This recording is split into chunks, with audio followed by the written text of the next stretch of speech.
시청자 여러분 안녕하십니까? 좋은 아침입니다. 한 나라의 대통령과 연준 의장이 정면 충돌하는 사상 초유의 사태가 발생했는데요. 현재 연준의 독립성 훼손 우려까지 도마 위에 오르면서 우려를 더욱더 키우고 있죠. 당분간 증시 불확실성도 불가피할 걸로 예상되는데요. 관련된 투자 전략들, 대응 전략들 잘 짜봐야 될 듯합니다. 자, 그럼 미국 증시의 마감 상황부터 바로 확인해 볼까요? 밤사이 미국 증시는 파월 의장의 수사 논란 이슈를 주시하면서 움직였는데요. 해당 소식과 함께 연준의 독립성 우려가 커지기도 했지만 그래도 시장이 우려했던 수준의 대형 악재로 번지진 않았고요. 증시가 혼조세로 출발하긴 했지만 그래도 장 중반부터는 불확실성을 어느 정도는 걷어내고 보합권에서 이렇게 거래를 마친 모습입니다. 한편 연준의 독립성 훼손 여파로 미국의 국채 금리는 일제히 뛰었는데요. 셀 아메리카 현상이 극명하게 나타난 가운데 10년물은 한때 4.2%마저 돌파했는데 현재는 상승분을 조금 반납하고 4.18%에서 거래 중이고요. 또 달러 인덱스도 셀 아메리카 현상에서 자유롭지 못했죠. 달러 인덱스도 연준의 독립성 논란에 휘말리면서 하방 압력을 받게 됐는데요. 어제 99대에서 거래되던 게 오늘은 소폭 밀려나면서 98 후반대에서 움직였고요. 또 원달러 환율도 동반 상승하면서 현재는 1,465원대로 올라선 상태입니다. 그럼 다음 장 통해서 오늘의 메인 이슈들도 체크해 보시죠. 트럼프 대통령의 금리 인하 요구와 파월 수사는 관련이 없다. 파월 수사 논란이 커지자 미국 백악관 측에서 곧바로 내놨던 입장이었는데요. 해당 내용과 관련해서 법무부와 직접적인 얘기를 나눈 적도 없다면서 트럼프 대통령도 이번 사건과는 무관하다고 전한 겁니다. 그러면서 파월 의장이 주장한 금리 인하 요구를 들어주지 않았기 때문이다라는 이 주장에 대해서는 시간이 지나봐야지 알 수 있는 문제라고 밝혔는데요. 이렇게 백악관 측에서 적극 부인하고 있긴 하지만 그래도 시장 관계자들은 이번 논란 뒤에 트럼프 대통령이 있다고 모두들 생각 중이긴 하죠. 실제로 해당 소식이 나온 뒤에 역대 연준 의장들도 강력하게 반발하면서 성명문을 발표하기도 했는데요. 시청자분들이 잘 알고 계신 제닛 옐런부터 그린스펀, 버냉키, 뭐 이름만 들어도 유명한 인사들이 직접 성명에 참여하면서 파월에 대한 수사가 연준의 독립성을 심각하게 훼손시킬 거라고 지적한 겁니다. 그리고 파월 수사 논란이 도마 위에 오르면서 증시보다 더 민감하게 반응했던 쪽이 있었는데요. 바로 대표적인 안전자산으로 꼽히는 금. 금 가격이 장중한 때 3% 뛰면서 4,600달러마저 돌파하기도 했었죠. 역대 최고가를 경신하면서 계속 신고가 행진을 이어가고 있는데요. 금뿐만 아니라 은도 동반 상승하면서 7% 넘게 뛰었죠. 현재 80달러마저 돌파한 상태인데 상승 랠리가 어디까지 이어질지 조금 더 지켜볼 필요가 있겠네요. 자, 이렇게 오늘도 시장을 움직였던 매크로 이슈들 한눈에 정리해봤고요. 더 자세한 기업 이슈들은 김현서 아나운서와 바로 만나보시죠. 네, 간밤 미국 뉴욕 증시 시장을 움직였던 종목별 이슈에는 어떤 것들이 있었을까요? 하나씩 짚어보시죠. 일단 오늘도 M7 기업들 상황부터 점검하고 가겠습니다. 오늘 전체적으로 이슈가 하나씩 나오긴 했는데요. 가장 주목해볼 건 애플입니다. 일단 출발은 알파벳으로 시작해보시죠.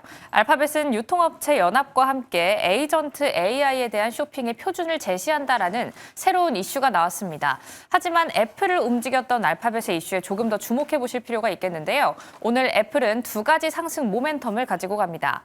첫 번째로는 스마트폰 자리에서의 왕좌를 탈환했다라는 이슈입니다.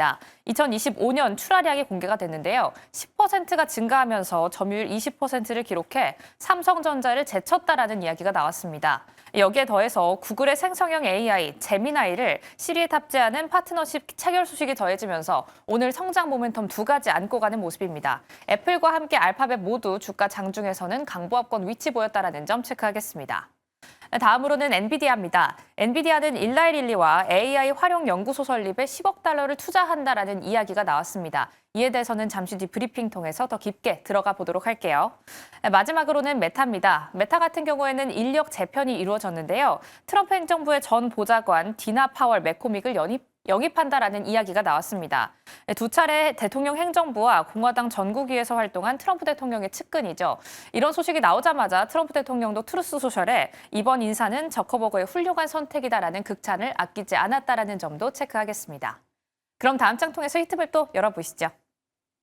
오늘 전체적인 증시 분위기 가늠해 보겠습니다. 역시나 혼조세를 오가고 있는 가운데 일단 개장 전부터 약세를 보였던 엑슨모빌 소식 체크해 보시죠. 트럼프 대통령이 베네수엘라 사업에서 엑슨모빌을 사실상 배제한다라는 가능성을 시사하는 발언이 나오자 오늘 엑슨모빌 장중 내내 하락세를 보이다가 장 막판으로 갈수록 낙폭을 좀 만회하는 모습을 보였습니다. CEO가 이런 언급을 내놨죠. 현재로는 베네수엘라 시장에 투자를 시작하기가 조금 어렵다라는 발언을 내놓자 트럼프 대통령이 대응이 마음에 안 든다라고 공식적으로 언급을 하면서 전체적인 시장 내에서 엑슨모빌의 캐파를 좀 없애버릴 수도 있다라는 이야기가 나오자 매물이 출회되는 모습을 보였고요.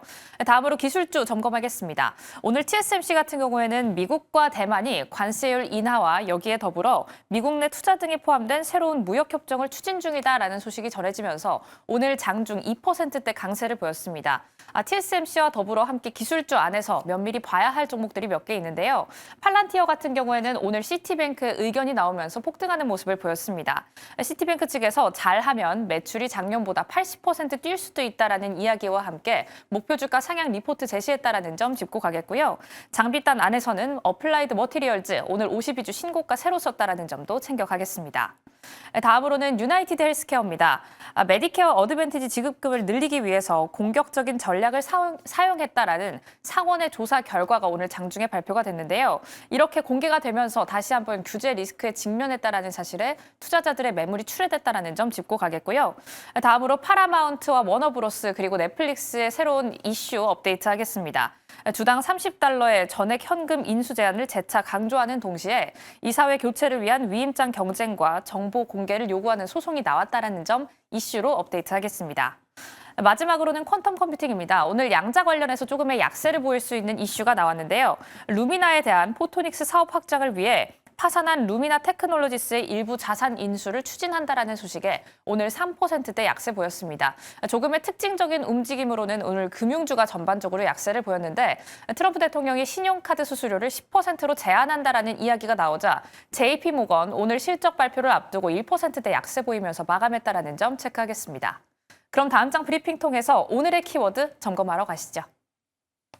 빅테크들의 투자는 이어지고 있습니다. 이런 가운데 10억 달러라는 키워드가 아직까지 시장에서 유용한데요. 일단 간밤에 업데이트되었던 소식 그리고 3일 전에 우리의 시장에 나왔던 소식 하지만 업데이트가 필요한 소식까지 챙겨왔습니다.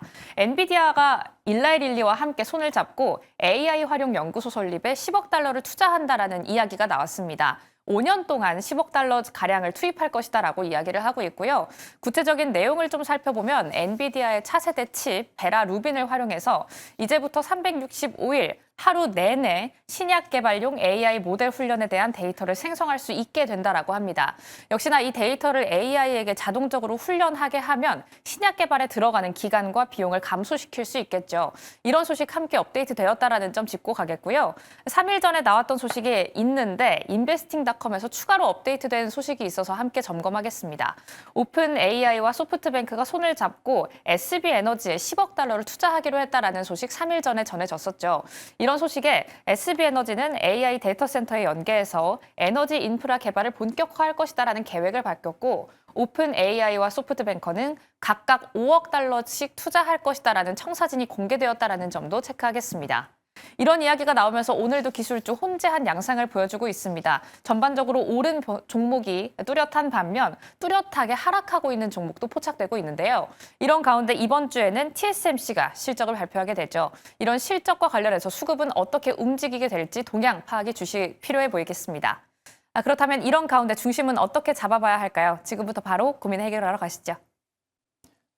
자, 이번엔 미국 증시 핫한 이슈들, 핫한 종목들 체크해보는 굿모닝 라이브 시간입니다. 도움 있으면 하나증권의 김세한 골드 PB와 함께합니다. 안녕하십니까? 네, 안녕하세요. 밤사이 이슈가 참 많았던 것 같아요. 뭐 하루도 네. 그냥 넘어가는 날이 없는 것 같은데 네. 오늘장 한마디부터 먼저 전해주실까요?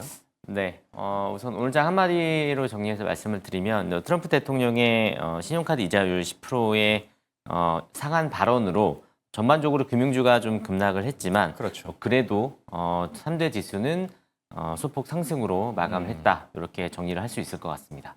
네, 여기에 특히 다우 지수와 S&P 500 지수 같은 경우에는 사상 최고치를 또 경신해 줬죠. 악재들이 많긴 했지만 좋은 흐름들은 또 이어지고 있는데요. 관련해서 굿모닝 라이브 이슈픽 통해서 자세한 이야기들 체크해 보도록 할게요. 오늘 올라온 세 가지 토픽입니다. 연준 흔들기에 비트코인이 오를 것이다. 그리고 은행사들과 카드사들이 급락했다. 마지막 토픽은 M7의 각자 도생인데요. 비트코인 관련된 얘기부터 한번 나눠보도록 하죠. 지금 트럼프 대통령의 파월 수사 논란이 도마 위에 올랐는데 이게 또 비트코인에게는 큰 기회가 될 수 있다라는 평가들이 나오고 있거든요. 이런 얘기들은 왜 나오는 걸까요? 우선은 이 연준의 파월 의장에 대한 압박을 지금 시장에서는 전반적으로 안전자산과 그리고 이제 비트코인에 대한 매력이 조금 커질 수 있다라는 내러티브가 좀 형성이 되고 있는데 이 부분 같은 경우는 아무래도 연준의 독립성 훼손에 대한 우려가 좀 커지면서 상대적으로 이런 전통 안전자산도 마찬가지긴 하지만 이 비트코인이나 이더리움 같은 경우는 이 정치나 법적 리스크에 조금 상대적으로 무관한 해지 자산이라는 좀 이슈가 좀 있기 때문에 그런 부분들이 좀 내러티브 형태로 좀 퍼지면서 전반적으로 이 변동성이 좀 커질 것이다. 그리고 변동성이 커진다라고 봤을 때는 최근에 조정을 좀 많이 받았었기 때문에 뭐 올해 이 비트코인 관련된 이런 내러티브들이 계속 늘어난다라고 봤을 때는 우상향할 거라고 전반적인 이 시장의 흐름이 좀 나타나고 있고요.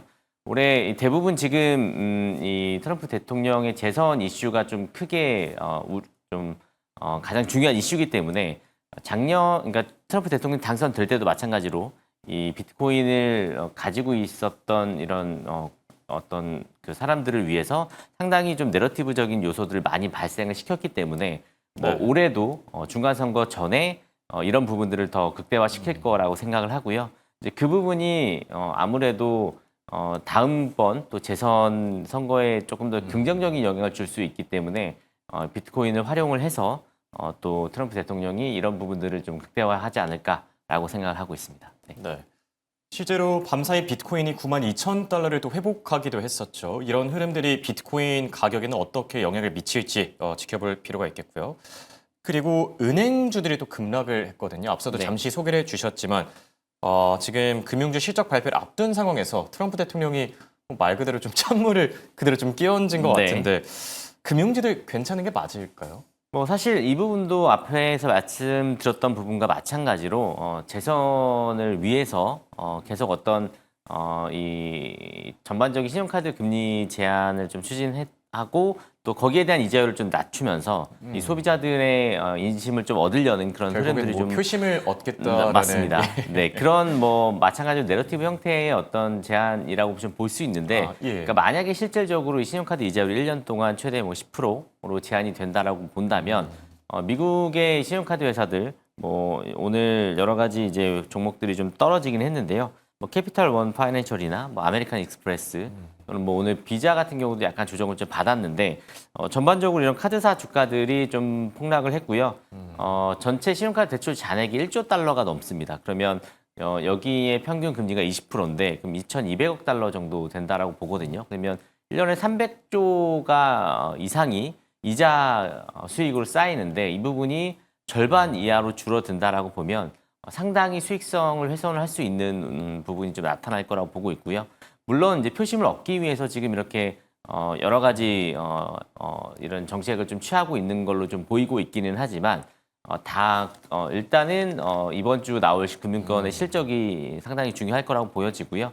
저는 뭐 올해 이런 카드사 관련돼서 좀 이런 이슈가 좀 있기는 하지만 전반적으로 금융주들이 가장 좋을 환경에 지금 놓여 있다라고 생각을 하고요. 뭐 일시적으로 이런 카드사의 좀 조정은 있겠지만 이 올해 금융주들의 이런 가능성에 대한 부분은 저는 가장 좀 중요한 이슈가 좀 되지 않을까 좀 이렇게 보고 있습니다. 네. 네. 결국 뭐 트럼프 대통령의 이번 결정, 뭐 행정명령은 단기적인 악재 정도로 좀 그칠 것이다. 네, 이렇게 저는 좀 그렇게 생각 생각합니다. 중이신 것 네. 같고요. 그리고 세 번째 토픽은 M7 기업들의 종목 분절화 현상입니다. 작년에 M7 기업들의 수익률을 비교해 봤는데 알파벳 같은 경우에는 뭐 65% 뛸 때 아마존은 좀 초라하더라고요. 그러니까 네. 한 4%밖에 못 올랐는데 네. 종목 차별화 장세가 앞으로 더 심해질 것 같긴 하거든요. 어떻게 네. 생각하시죠?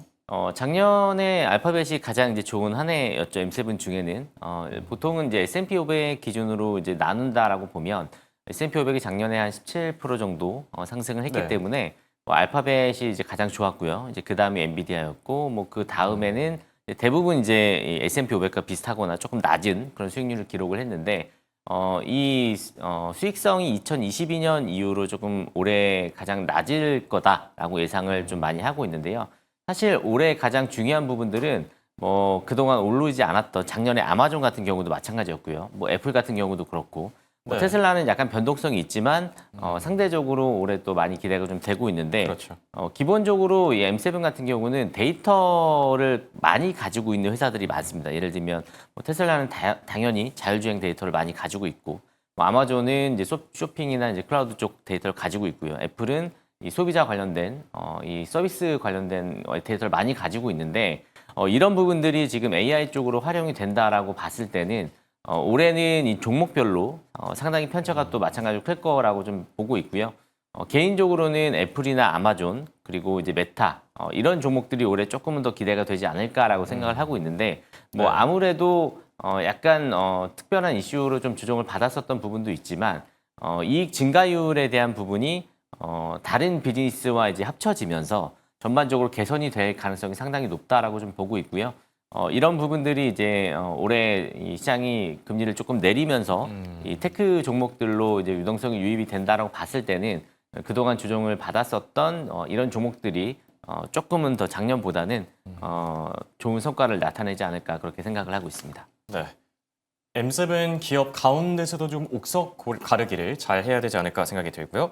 자, 기업 이슈들 조금 더 나눠보도록 할게요. 아카마이 테크놀로지를 들고 오셨는데 네. 생소한 분들도 계실 것 같긴 하거든요. 월가에서 좀 좋은 투자 의견이 나왔다고요? 네.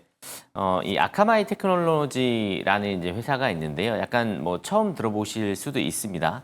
근데 이제 모건 스탠리에서 보통 이제 투자 의견을 이제 많이 발표를 하잖아요. 뭐 투자 은행들 쪽에서 목표가를 상향하고 이제 의견을 그렇죠. 발표를 하는데 보통은 한 단계 정도만 올리거든요. 그러니까 보통 이 아카마이 같은 경우도 투자 의견 상향이 뭐 비중 이제 축소해서 뭐 중립이었다가 비중 확대로 이제 늘어나는데 단 한 번에 두 단계를 올렸습니다. 그러니까 비중 축소였다가 네. 비중 확대로 올렸죠. 상당하네요. 네, 그러니까 이 아카마이 테크놀로지를 먼저 어떤 회사인지 말씀을 드리면 이 CDN이라는 글로벌 네트워킹 콘텐츠 전송에 네. 대한 사업을 하고 있는 회사인데, 그러니까 예를 들면 뭐 우리나라에 있는 사람이 유튜브를 이제 볼 때 미국 쪽에 있는 서버에 갔다가 오면 아무래도 뭐 로딩 속도도 느리고 여러 가지 이제 속도에 대한 이슈가 좀 있기 때문에 전 세계적으로 이런 자체적인 CDN 이런 콘텐츠 전송에 대한 네트워킹을 설치를 해서 거기에 네. 대한 이제 수익을 얻는 회사라고 보시면 좋을 것 같고요. 이 아카마이 테크놀로지의 고객사의 대부분이 빅테크인 경우도 상당히 많습니다. 뭐 아무래도 뭐 구글, 아마존 뭐 이런 큰 회사들도 많고요. 올해 전반적으로 이 성장성을 고려한다라고 봤을 때는 지금 낮은 밸류에이션을 받고 있다라고 평가를 하고 있고요. 또 추가적으로 이 성장 동력에 대한 부분으로 보시면 CDN의 안정화 그리고 최근에는 보안 관련된 비즈니스에도 이제 확장을 좀 하고 있기 때문에 아카마이 테크놀로지 같은 경우는 올해 이 사업 성장성에 대한 이런 기대가 상당히 좀 높아져 있는 상태고요. 작년에 보시면 뭐 스포티파이나 뭐 X라든가 가끔 이렇게 먹통이 됐다 뭐 이런 뉴스를 보신 적이 있으실 그렇죠. 거예요. 네, 그런 부분들이 이 아카마이 테크놀로지가 이제 그런 먹통이 되지 않게끔 도와주는 그런 회사라고 보시면 되는데, 그러니까 이런 보안 쪽 부분들 이제 올해 전반적으로 이런 관련된 이슈들이 많이 좀 커가고 있기 네. 때문에 이 아카마이 테크놀로지도 관심 있게 지켜보시면 좋을 것 같습니다. 네. 투자 의견이 두 단계나 상향 조정된 거는 뭐 흔치 않은 일이긴 하죠. 네, 아카마이 맞습니다. 테크놀로지 좀 더 주의 깊게 체크해 보면 좋을 듯하고요. 그리고 밤사이에 일라일릴리와 엔비디아의 파트너십 큰 화제였었죠. 이제 뭐 제약사 쪽에도 AI라는 이 기술이 직접적으로 좀 들어가는 듯한데 이 시너지 효과가 어느 정도 될까요? 사실 엔비디아와 일라릴리는 상징적인 의미를 갖죠. 뭐 워낙에 반도체 GPU 쪽에 가장 또 특화된 회사와 그리고 이제 제약 쪽, 바이오 쪽에서 이제 특화된 회사가 신약 개발에 공동 투자한다. 이 부분은 어쨌든 두 가지 이제 산업의 섹터의 대장주가 동일한 이제 비즈니스에 침투를 하기 시작했다라고 이제 생각을 할 수 있고요. 사실 이게 전반적으로 시장에 퍼지게 된다라고 봤을 때는 이 특히나 바이오나 신약 개발 쪽에 지금 신약 개발을 하고 있고 또 이런 데이터를 가지고 AI 산업을 하려고 하는 그런 회사들은 상당히 여러 가지로 긍정적인 이슈가 좀 나올 거라고 보고요. 엔비디아 같은 경우는 이런 회사들한테 칩을 제공을 하면서 지금 약간은 주가도 좀 정체기를 겪고 있죠. 그러니까 추가적인 어떤 사업적인 모델을 계속 늘려나가야 되는데 그렇죠. 이런 부분들이 이 바이오 쪽으로 조금 확장을 할 수 있다라고 보면 아무래도 더 큰 이제 기업 가치를 받을 수 있다라고 예상을 하고 있고요. 물론 아직까지는 이제 초기 이제 부분이긴 하지만 사실은 이 AI 팩토리 구축이라는 전반적인 조금 구체적인 파트너십을 좀 가지고 가고 있기 때문에 이런 부분들이 신약 개발 그리고 이 엔비디아의 이 여러 회사들과의 파트너십이 좀 조금 더 이제 커진다라고 봤을 때는 이쪽 사업에 대한 기대감도 계속 연장이 될 거다라고 생각을 하고 있고 또 관련된 또 신약 회사들, 신약 개발 회사들도 계속 추가적으로 나올 가능성이 높다 보니까 네, 이쪽에 관련된 또 이슈도 계속 주의 깊게 지켜보셔야 될 것 같습니다. 네. 네. 그리고 올해 헬스케어 섹터 관련해서 좀 잘 가질 수 있을까요? 헬스케어 쪽은 어떻게 바라보고 계시죠? 헬스케어도 올해는 뭐 저는 마찬가지로 이제 종목별 장세가 좀 이어질 거라고 보는데 워낙에 바이오나 헬스케어 쪽은 뭐 그런 이슈도 있기는 하지만 네. 전반적으로 지금 이제 신약 개발에 대한 이슈가 아무래도 시간도 오래 걸리고 비용도 많이 들고 여러 가지 좀 이슈가 있거든요. 근데 다만 이제 가장 그 안에서도 좀 좋게 보는 종목들은 증자를 하지 않고, 그러니까 돈을 네. 빌리지 않고 1, 2년 정도의 이 투자금이나 또는 이제 잉여 현금을 가지고 계속 연구 개발을 할 수 있는 그런 회사들을 좀 좋게 보고 있고요. 뭐 그 종목들도 제가 다음번에 좀 한번 가져와서 소개를 드리도록 하겠습니다. 좋습니다. 지금까지 김세한 골드 PB와 함께했습니다. 대단히 고맙습니다. 네, 감사합니다.